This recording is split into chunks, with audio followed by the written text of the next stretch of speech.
Good afternoon, everyone. I, Shashank, on behalf of NEN and Vadhani Foundation, would like to invite you all for this webinar and also introduce our expert. Prashant Bhaskar is the founder and CEO of PlugHR, an auto-serve HR delivery platform for organizations.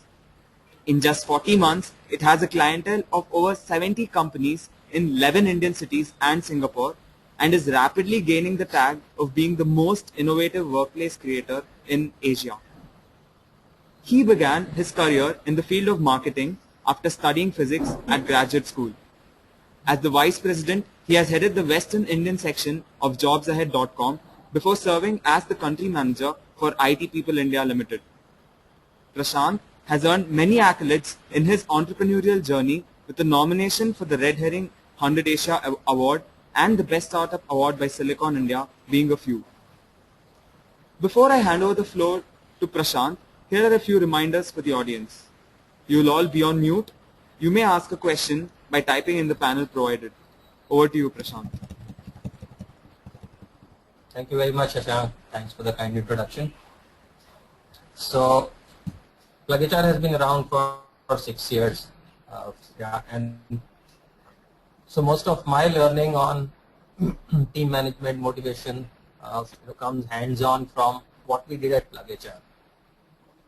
And what I have tried to do today is, rather than giving conceptual, theoretical know-how, I will share with you what we have done at PlugHR, what we have experimented, what we have found at PlugHR. Also, Shashank, to your comment on expert. So I'm not sure I can take to being an expert. All I'm saying is people management is such a complex subject that we all learn along the way. I have also learned it. A few things succeeded, a few things failed. Right. But I'll tell you what we do at PlugHR, and I have called this presentation "Wild Ways of PlugHR" is because a lot of things which I'm going to talk to you about are not conventional. A lot of things are not what I see entrepreneurs doing, and I sometimes wonder why is it? Why is it that they don't do some of those things which are pretty obvious? So, Shashank, is my presentation visible? It's clearly visible. Okay, great. So, if you see the biggest line on that presentation says, always think what motivates humans, right? So the subject of motivation is actually as fundamental as and as simple if it can be called. Always think what motivates humans. And what motivates humans is exactly what motivates your team members, what motivates us, what motivates our family members. They are not really very, very different things. No matter a lot of experts claim that we are different, I have found in PlugHR that all those things are pretty much the same thing.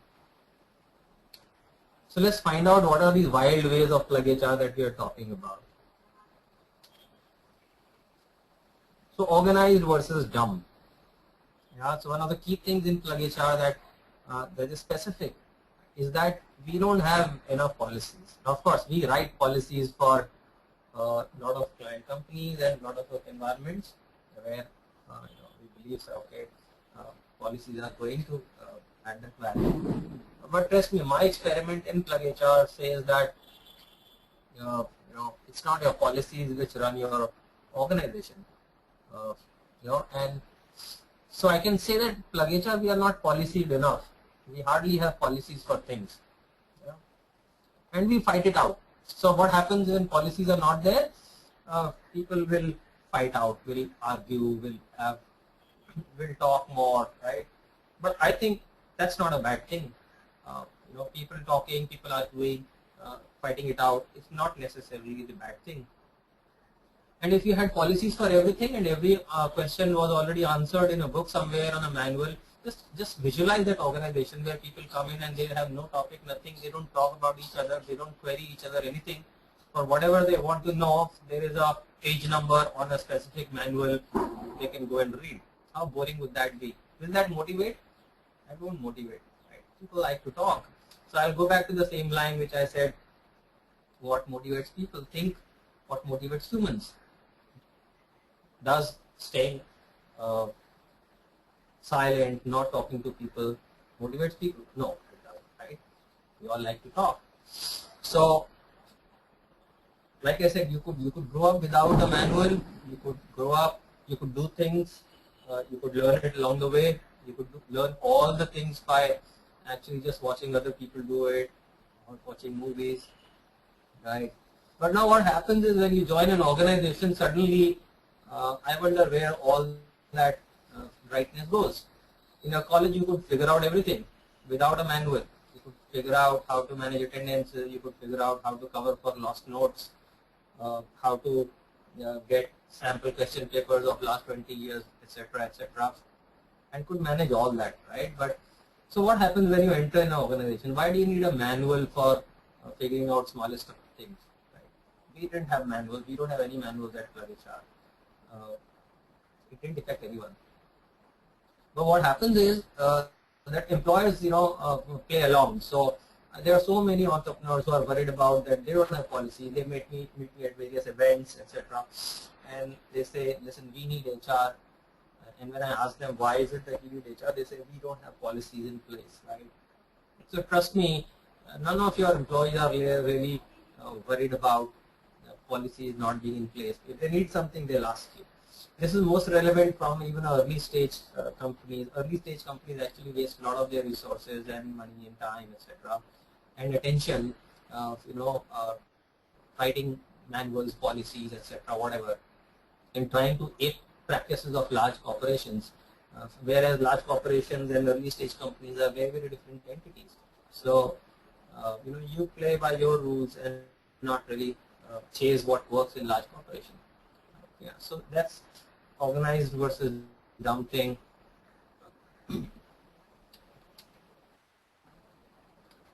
Okay, so to unlock talent. So, we talk about motivation. What is the likelihood that if you ask people to come at a specific time sharp and then swipe their cards, do their thumb impressions, do their retina scanning, etc., just to figure out whether they came 5 minutes late or 10 minutes late, etc. And then if they come 10 minutes late or 20 minutes late, 3 days in a row, then you deduct their half-day salaries, right? And you do all that nonsense of arguments, explaining to them, make them feel bad that they came late for 3 days, etc. What does it serve you? Have you ever seen productivity of a guy going up or his motivation level going up because you pulled him up for coming late for 3 days and you deducted his half-day salary? How does that work? I just don't understand why this practice is still in place. Maybe it belongs to 50 years ago where people you were hired like laborers and you had to really do an in time and out time, pretty much how you manage animals. But human beings don't really get motivated with this behavior. And the amount of companies which sign up for these gadgets which will help them figure out who came 10 minutes late is amazing. Right? How kind of money they pour into those kind of systems.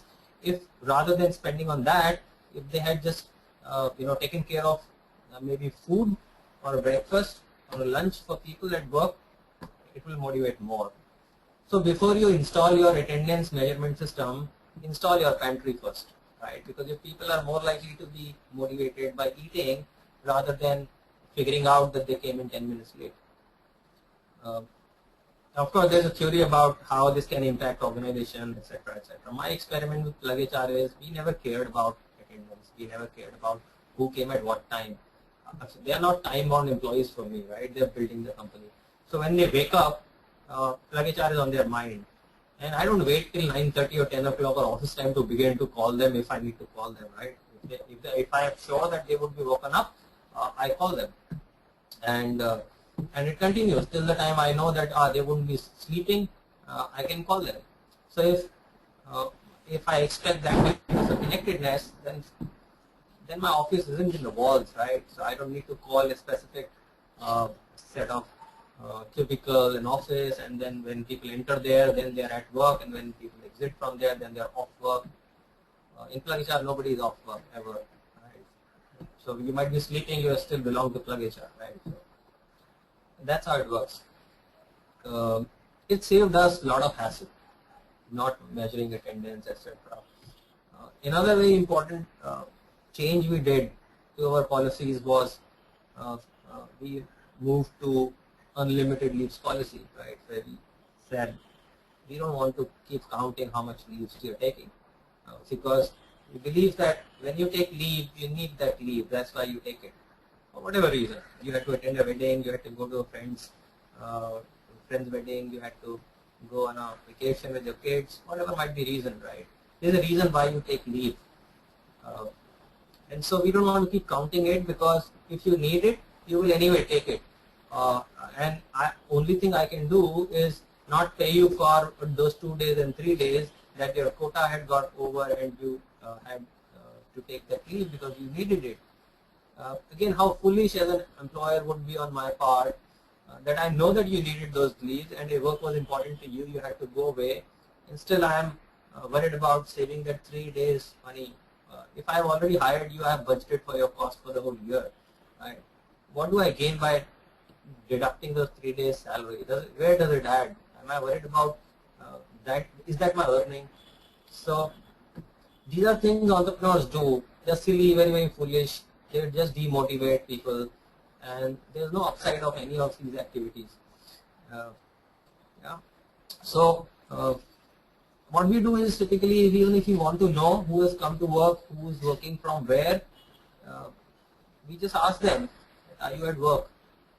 Right? And if they are at work, they'll tell us, yeah, they're at work. If they are not, they'll say, no, they are not at work. Yeah. So will they cheat? Well, if you think your people cheat, then you need to fix your hiring.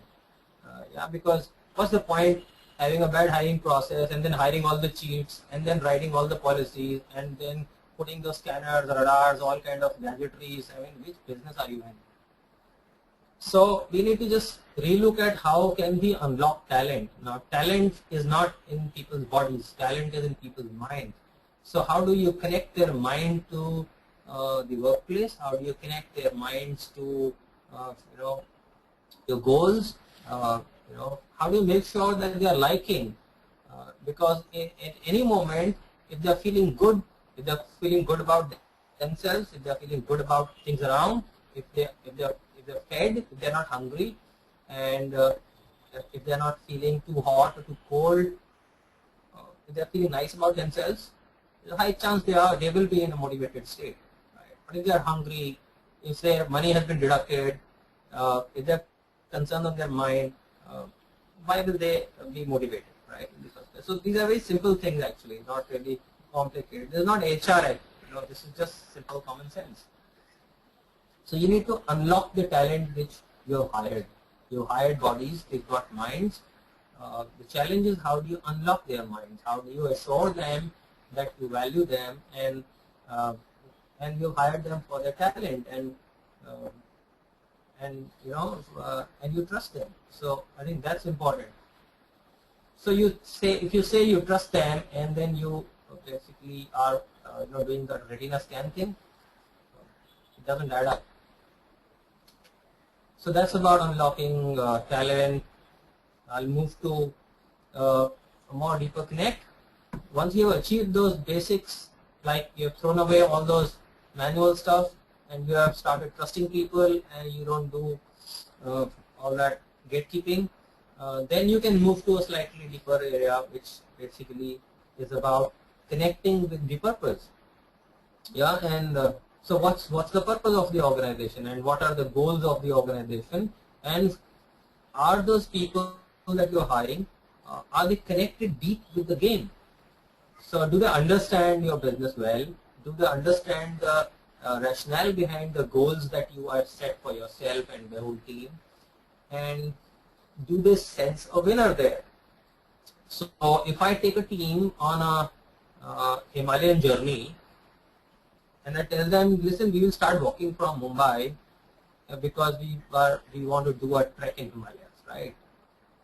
So what's the likelihood that people are going to say, oh, this is a winner, right? This is a great plan, this is a great idea. They will basically look up to me and they'll say, what an idiot. I mean, why do you have to start walking from Mumbai? You can pretty much go by train, road, flight, whatever, and you go to the foothills and you start your trek from there, right? So that's exactly true about even organizations, right? I mean, people need to be able to make sense of what your plans are, and they should be able to connect with your plan and at least see or sense win on the other side.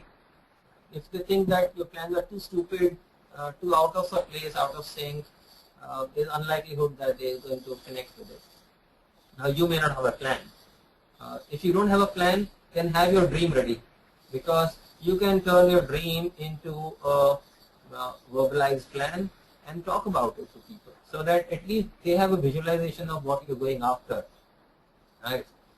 Actually, defining goals is one of the very, very interesting ways to motivate people, because once your goals are visible and people start seeing that those goals are really doable, they automatically feel excited. It's just like you look at milestones, right? If you're traveling on a long journey, towards the last phase of your journey, it's quite likelihood you get restless. You want to figure out how long will it take to reach, how long. So if you start seeing milestones and you say, okay, now we are 30 kilometers, now we are 27 kilometers, now we are 20 kilometers, those milestones actually motivate you, right? You start feeling happy about it. You know you're moving closer, and that itself is a high. It's not, I'm not saying because there's money kept there, that's why it's high. I'm saying just the fact that destination is visible and you seem to be going in the right direction, the awareness of this itself is motivating enough. But the problem is, I don't see in enterprises people talking about goals and milestones enough. People talk about activities. People talk about what went bad today and how many wrong things you did, and you shouldn't have done this and you shouldn't have done this, which is actually none of your business, right? I mean, you hired somebody, he's got a way of doing things, he will do 5 things right, he will do 7 things wrong. Net, if you're moving in the right direction and milestones are getting achieved, you need not create unnecessary demotivation by just talking about activities and things. The other person may have a different way of doing things than you. How does that matter if you're moving in the right direction and milestones are getting achieved? So goal talk, milestone talk, speed talk, all that is what needs to come into the discussion, and that's going to motivate people. There's a simple test on motivation, right? Let's say you're sitting with a group of friends and you have nothing to do, and you're just looking at each other and saying, okay, we are spending time with each other.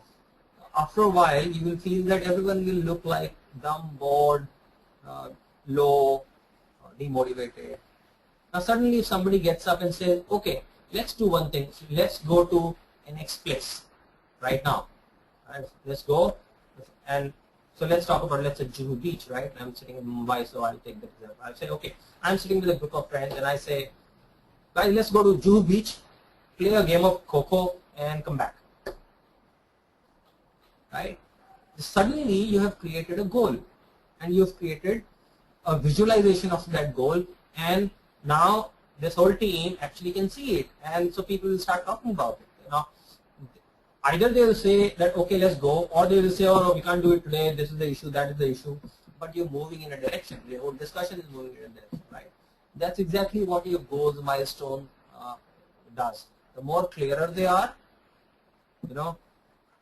so the more easier it will be for you to motivate people, because they are clearer goals. If there is money at the end, if there is some other reward at the end, it will be even more motivating for people to visualize that. Right? So that's about the goal talk. Yeah, we do it at PlugHR. We of course are quite unorganized in terms of where we work from and all. People work from wherever they want to. But right from our daily call, every day morning we have a call where we talk about what are we going to focus on today, and do we need some help, etc.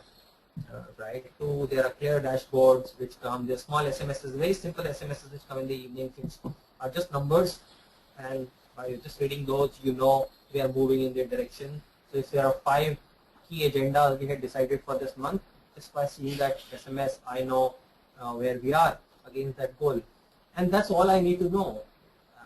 what are they doing minute on minute is none of my business. Yeah, so that's deep in the game. And yeah, this is the last part of my presentation, that hiring is all, right? So whatever I spoke about, if you believe that you can get a set of people who are generally not motivated on their own and who are not kicked about working with you and not kicked about the goals that you have set, you can do whatever you can do in the organization. You will not be able to motivate people. Even if you motivate, it will be very, very tactical for a day and things like that. And that set of people are going to be your biggest drain on resources, on your time. They will just take you down. So everything revolves around how you hire, and are you able to hire motivated souls. And all you have to do is, then once you hire them, don't demotivate them. So rather than getting people on board and then figuring out how do I motivate them, your key focus has to be, how do I hire motivated people and how do I make sure I don't demotivate them. And if you think as an entrepreneur you generally don't demotivate people, you will be surprised. Yeah. So when people come in and they join a new workplace, they're looking for opportunity to succeed. Your goals, milestones, clarity will show them that opportunity to succeed. They want to know that they matter. If they know that they matter, they have a role and it is important to the company, and as a person they are important in the team, right? You can achieve that by doing away with those other things which question your trust on them, like your cards and etc. and watching. I mean, I have seen cameras in workplaces, right? Can you imagine putting a camera? So you hire somebody, you make him do all kind of this, gatekeeping thing. Then you put a camera on his face, and you are now watching, his hands movement and all that. I mean, that doesn't motivate people. The people get motivated with this idea that they are safe and they've got friends around, and there's a hope for a better day again tomorrow. So even if they have screwed up that day, rather than jumping on that person, you will motivate that person even in crisis by telling him that, listen, tomorrow will be better. Okay, so just come back tomorrow, charged up. We will fix this. Right? I think that's what people need to know, need to hear about from their supervisors and team leaders. Right? Most of the people, when they screw up, they know they have screwed up, so they're already pretty demotivated and low and down about that whole thing. Right? You jumping on that person doesn't really, add any value. And you need to tell everyone working in the company that there are lots of possibilities in their roles as an organization, right? And so you can go to next level in every role. Right? I had an accountant who, and I generally talk about this in PlugHR. I talk about that every month you should question yourself that what is it that we will do which will be better than last month. It's nothing to do with our goals, etc. It's got to do with your individual goal. What is it that we can do this month which will be better than last month? Once accountant told me, right, that she brought this invoice in front of me and she said, listen, I have added this line in our invoice which says, thank you for being our customers. Yeah, and because she said that our invoice otherwise looks very technical and it has only this thing, she said, I want to add this line. Maybe she had read it on some other invoice you would have received from somewhere. That is a good line, yeah, and that added value. So no matter which role you are in, there's always that one more thing you can do, one thing differently this month which was better than last month. So if you convince your people that your workplace is full of possibilities and they can deploy their talent of all dimensions into workplace and make things better, they're going to be extremely motivated about it. Yeah.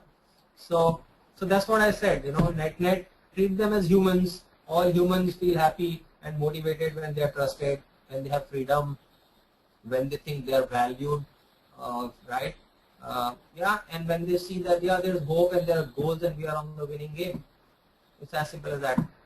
Yeah. So thank you guys. I think that's all I had to share.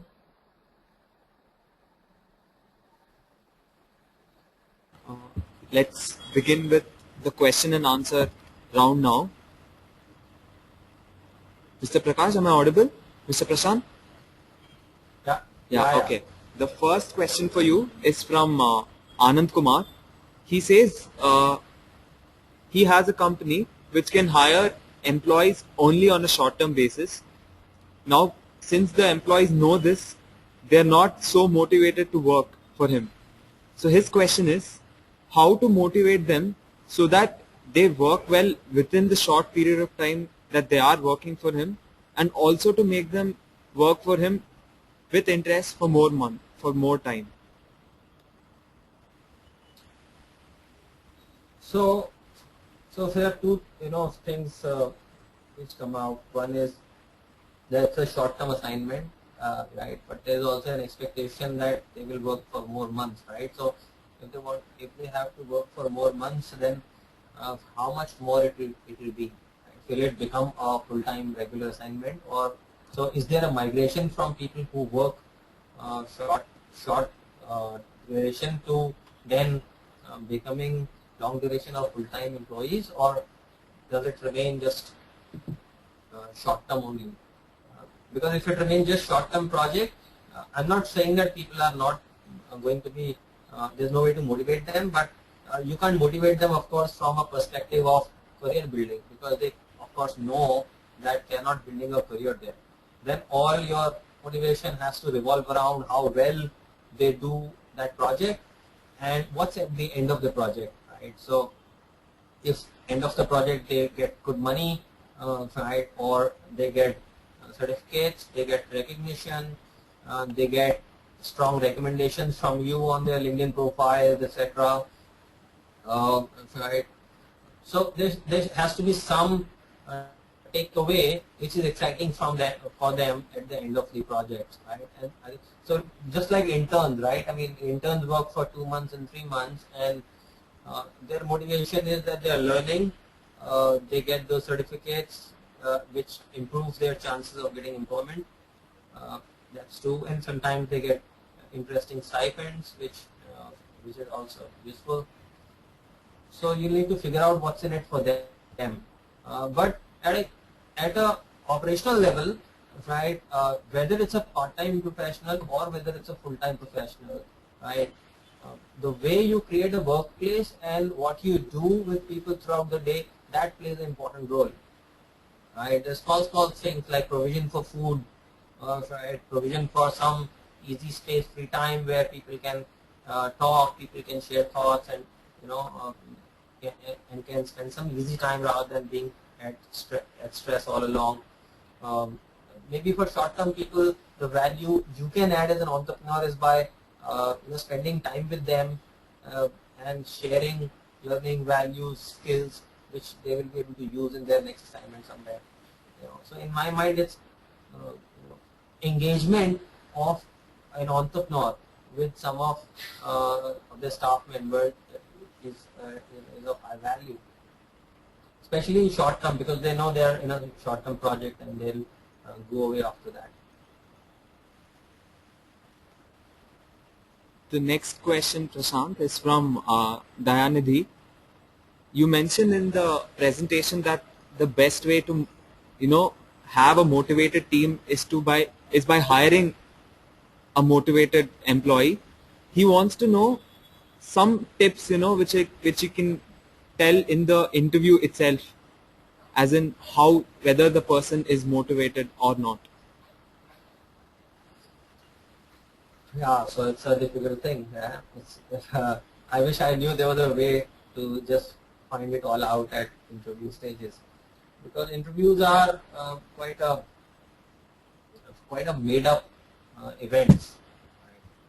I also struggle figuring out, but see, on motivation front, you still can check for the level of enthusiasm a person is putting across. Right?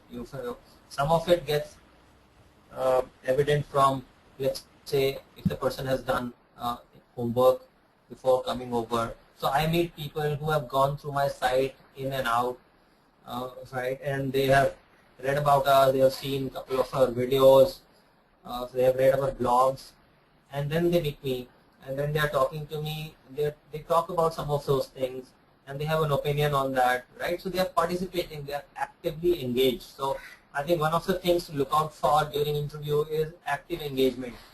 That is the person participating or just responding to your questions. So yeah, I think that's passive. right? If the person is just responding to a question, that's very passive. If the person is leading the talk somewhere, that's active participation. Homework again points towards that the person seems to be motivated, right, to at least do that kind of homework and prepare for coming to interviews. If you think everyone prepares for their interviews, again you'll be surprised, right?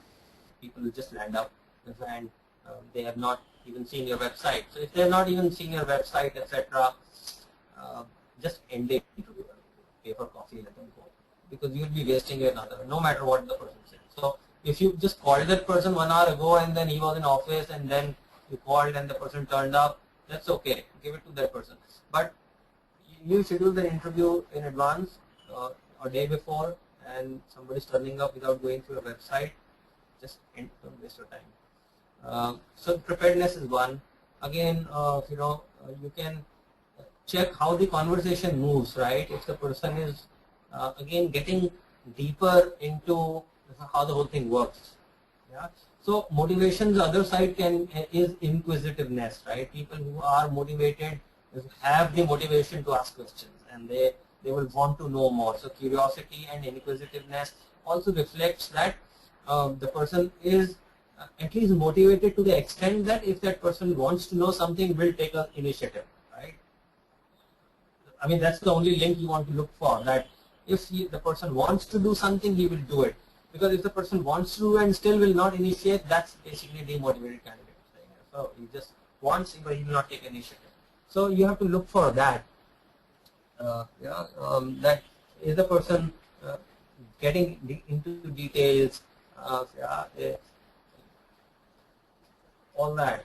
And you can find some evidences in terms of how they talk about their previous assignments, right? It's more of a gut thing, right? Beyond this, if the person is motivated or not. Yeah, I hope I have just answered this. It's a complex question actually. Okay, I think he found the right answer from you.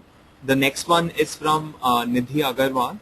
She says that her team was small earlier, but now it has started growing, and with new people coming in, they've had to bring in operational processes which were, earlier unspoken but understood. Now she says that her old team is feeling threatened and it looks demotivated. How do you suggest for her to bring about a change to improve the situation? So one is identify from your old team. It won't be all who will be feeling differently or demotivated. Identify who are still good performers, who are performing well, and who are full of falling in. See, when organization grows, your people will change, right? As an entrepreneur, you have to be absolutely clear and ready with the scenario that that everyone who started with you is not going to be the one who will continue running ever with you. Right? There's some people who are comfortable in certain environment, and as organization grows, system processes come in, etc., accountability increases, and it's not just accountability on loose item. Accountability gets defined very sharply. Some people get uncomfortable. So you can figure out who out of them are good performers and spend more time to counsel them, help them in getting on top of the new ways of working, but also be ready that you might need to induct new people who will be happy doing new ways of working. So it's about comfort, right, and readiness to do what is important today, and what is important today might not have been important all along in the past. It doesn't matter, right? Because it's like your education, right? When you move to a high school from your middle school, your curriculum has changed. Now you are comfortable in last curriculum, and you are not comfortable in this curriculum. That makes no difference, right? If you're not comfortable, you get comfortable, or you take it next year. So it's exactly like that. For an enterprise also, when business grows, your curriculum changes. And so you got to either make sure that your people understand that and they're ready to again get ready to do this, or you get people who are ready for this curriculum. But spend time with them and figure out, especially with the ones who are performing better, see if you can help them get on to this new. it's also about adjusting to change. But remember time, right? I mean, end of the day, so everything is well timed, right? You can't spend 2 years trying to motivate them and hold them. So set yourself time, set them time, yeah, and then go to plan B. Ankur Ved has this next question for you. He wants to know what to do when a seasoned employee feels he's in a rut and doing the same thing day in and day out, and you really cannot give him any other work than what he's currently doing. Yeah. So yeah, that's likely to happen. So yeah, it does happen, and so ideally in a growing company, there are always opportunities which a person can attain to. But if growth is not happening aggressively, so it might become a rut. So figure out what the person wants to do, right? If it is not full time, see you can create a internal project or something which will add value, on which some part of this time of this person's time can be spent. Right? I mean, there are various things people do. People take leave, people go to sabbaticals, people go to a new learning program. So you can, if the person is senior and you want to invest in the person, if you can partly fund an interesting training program for that person, send him to a good business school, yeah, or good technical school, whatever the person interested. Let him pick a new skill, or I mean, those things can break the monotony. It is quite likelihood, right? People do get bored, and boredom is actually one of the key factors about demotivation also. So it may not be that nothing may be wrong with the workplace, they're just bored doing the same thing. So giving them a break is a good idea. It can be a leave, it can be sabbatical, it can be a small 3 days of training course at some interesting institution. So ISBs have very good programs which they keep running, and it's a good environment. Somebody who spends, let's say, a week at ISB will definitely come excited and re-energized. And you can add, the person will add a lot of value coming back. So I see very few organizations actively using the existing learning network to motivate their people. They just keep all this burden on themselves only to pull it off. But if you use the existing infrastructure in whichever way, they send the person on some sports program, do some engagement within the organization, or participate in whatever is running outside. Right? There are a lot of football matches which happen. There are a lot of cricket matches which happen. Do some of those. You have to break monotony, right? There are various ways of breaking monotony. Mohammad Rajiv has this next question for you. He says that in a startup scenario, the pay sometimes is irregular or at times nothing. So what are the factors one can focus on to motivate newly joined team members? So, see, irregular money, salary payouts is definitely a demotivator. Right? Even if it doesn't demotivate initially, you can pull it off for a while.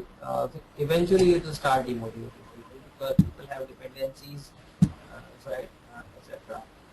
So, between, so let's say, less money and irregular money, I'll say you go for less money, but don't make it irregular. Try and put that discipline in place where whatever money is going to be paid in a disciplined manner on a certain date which is defined, and people know that whatever happens, our money comes on that day. Right? It can, so less money and money not coming regularly or erratically are two different problems. Right? Money not coming or coming erratically is a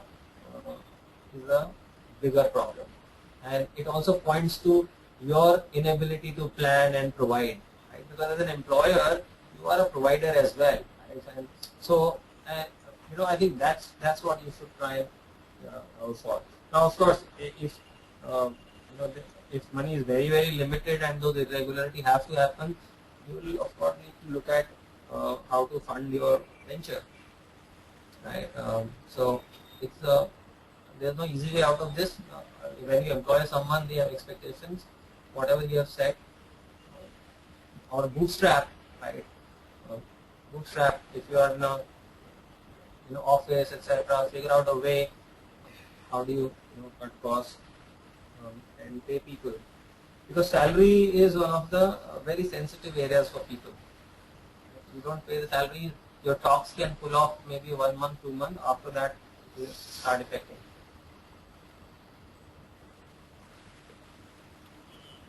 Harsha has this next question for you. It's a two-part question actually.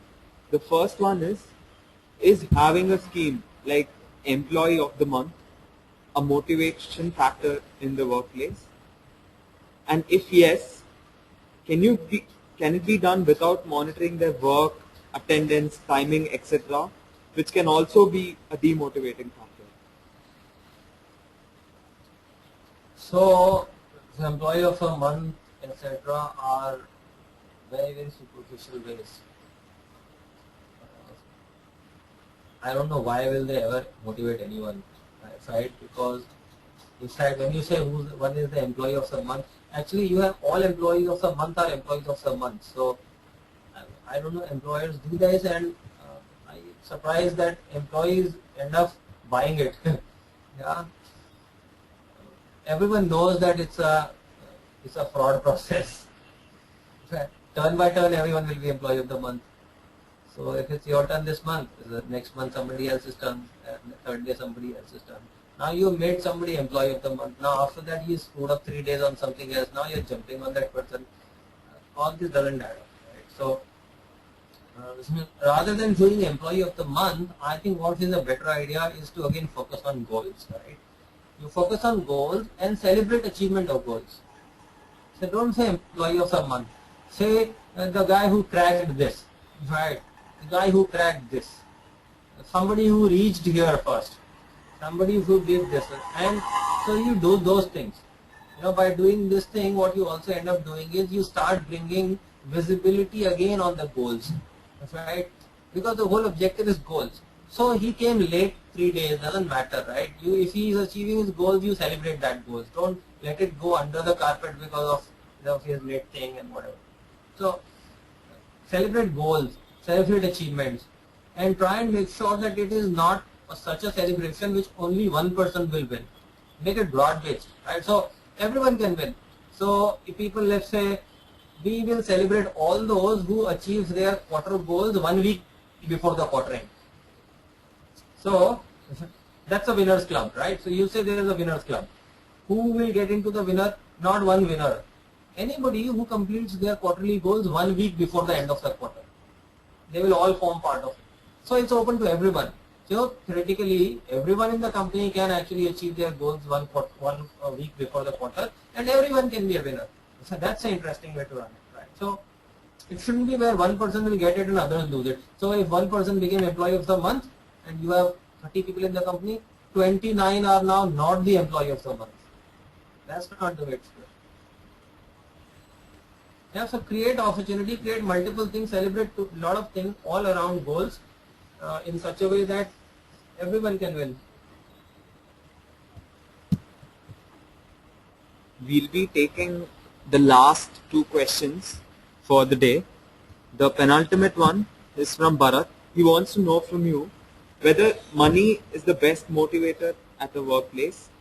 Can making salary data public increase employee motivation? Okay. Money is not the biggest motivator, but for a very long time in people's career, money remains quite an influential factor. Right? So people are worried about money, and of course they have a reason, right? I mean, with onion prices like that, they have all the reason to worry about it. So, so money will remain a significant, factor, unless you are able to create a very different enterprise which has just so many things to offer that money automatically has become a secondary subject. Right? And that's tough to achieve, but it can be achieved. There are a lot of enterprises where you yourself would be happy to work and you are not going to really ask them how much money they are paying. Right? On the phone also, if they say, okay, you can join tomorrow, you will not ask money, you will just join. You know those companies. And so all that is possible to achieve, but I mean, you have, as an entrepreneur, you have to do a lot of effort to create that, and that should be the objective. But money will remain important. Right. What was the second part of this question? I just slipped my mind. It was related to money. No, that was the second part was can making salary data public increase the motivation of an employee? So it doesn't improve the motivation of people. So there's this gentleman called Herzberg who had created this two-factor theory, right? It says that there are factors which don't motivate, but they can definitely demotivate, right? So knowing other person's salaries will not motivate me. Why will it motivate me, right? So it will motivate me only if everyone is getting money lesser than me. So maybe to the top man who makes maximum money, it will motivate.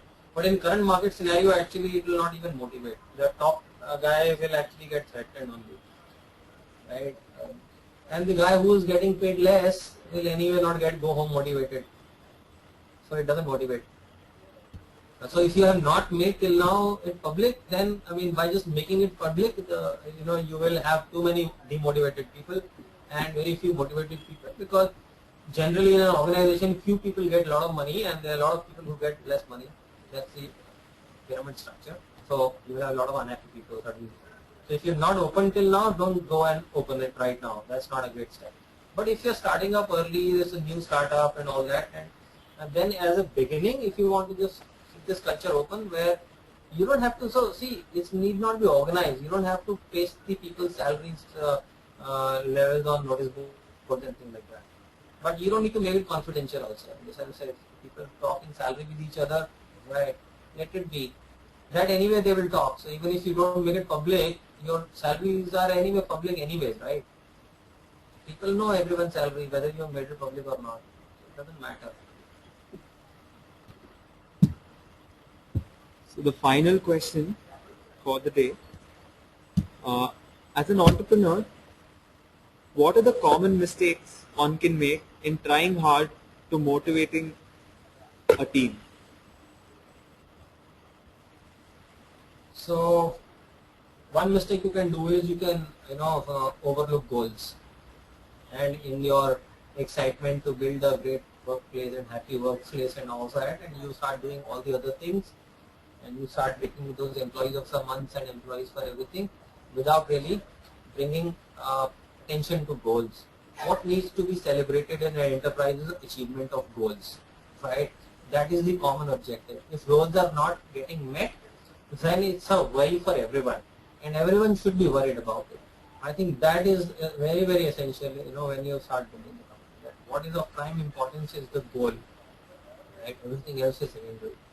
But apart from that, set up a few very simple engagement methods. So very simple practices. Let's say put up a practice of saying once in a month we'll all catch up for a lunch or a dinner together. Once in a month, that's it, right? And then put an engagement that okay, maybe once in 6 months we do an outbound program, and so we go out on trekking or something like that, which is an overnighter. We spend and we live together. So idea is we live together. So every month have lunch together. Once in 6 months go out and live together, right? And just work on that. Don't do too many things. It will just distract you from goals. Every other celebration should just focus around goals. You achieve a goal, you hit your numbers, you add to sales, you add to bottom line, you achieved a higher profit target, you got a client reference, you got a client testimonial. Those are the things to really celebrate about. Yeah. I think that's one big mistake people do. Second big mistake people do is that where they shy away from talking about performance, thinking that performance discussion will demotivate people. So that's not true. If you talk to people about their performances, it also proves that they matter, right? So one of the things which I said in my presentation is people like to know that they matter, and you will talk performance only to those people who matter. So if you have not bothered to talk to somebody about his performance at all throughout the year, You think he's motivated, he thinks, wow, great. He knows that it doesn't matter. You don't really care how he's performing because you don't care to talk to him about performing. So when people come on board, spend some time with them in first month, then maybe third month, etc. To talk about how they're doing within their goals. Is there a way to do better, right? Whatever it is, right? So you need to do that discussion. So performance, not doing performance discussions is again what is a mistake people do. So I think these are the two things. Keep an eye on goals and do performance discussion. People join workplaces to succeed in work, really, not to really come and socialize and fun. So, I mean, as an entrepreneur, we need to keep that in mind, that no matter how much social buzz and all is around, they will be happy with you if you end up making them successful and they make a career out of this whole thing.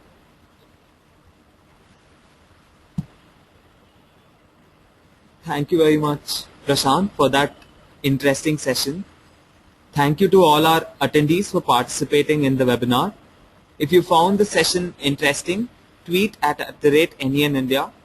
The recorded version of the webinar will be available at www.youtube.com/user/eClubNEN online by tomorrow. Thank you once again and have a nice evening. Thank you. Thank you.